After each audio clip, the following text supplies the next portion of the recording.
अगर मैं कहूँ कि आपका हज या उम्रा जाना आज नहीं बल्कि हजारों साल पहले तय हो चुका था, तो क्या आप मानेंगे?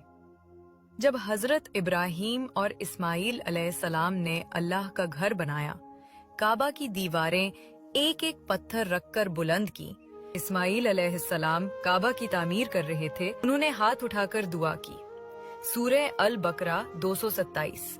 रब्बना तक़ब्बल मिन्ना इन्नका अंतस समीउल अलीम।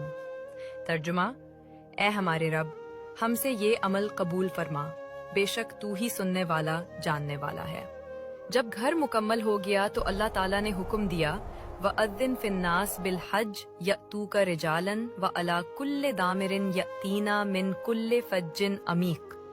तर्जुमा, और ऐलान करो लोगों में हज का, वो तुम्हारे पास आएंगे पैदल और हर दुबले ऊंट पर, हर दूर दराज रास्ते से।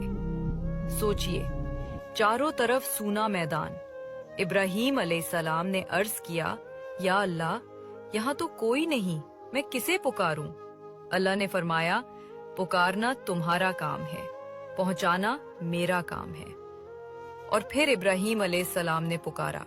वो पुकार इतनी गहरी थी कि पूरी कायनात में गूंज उठी।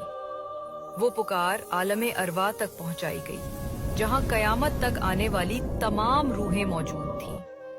तफसीर में आता है, जिस रूह ने जितनी बार लब्बैक कहा, उतनी बार उसकी जिंदगी में हज या उम्रा मुकद्दर हुआ।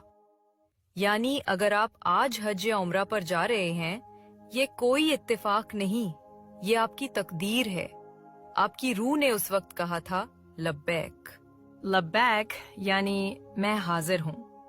अल्लाहुम्मा लब्बैक, ए अल्लाह, मैं हाजिर हूँ।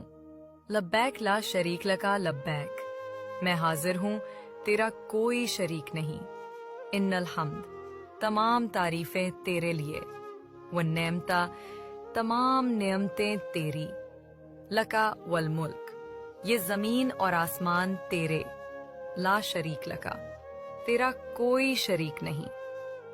जरा तसव्वुर कीजिए, आप हरम के आंगन में हैं, काबा आपके सामने है, लाखों लोग एक साथ कह रहे हैं, लब्बैक अल्लाहुम्मा लब्बैक। वो आवाज आसमान तक जा रही है। ये सिर्फ लफ्ज नहीं, ये एक वादा है कि ए अल्लाह, मैं तेरे हुक्म पर हाजिर हूँ।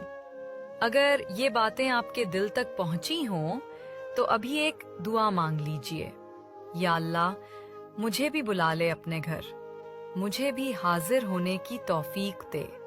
और अगर इसने आपके दिल को छू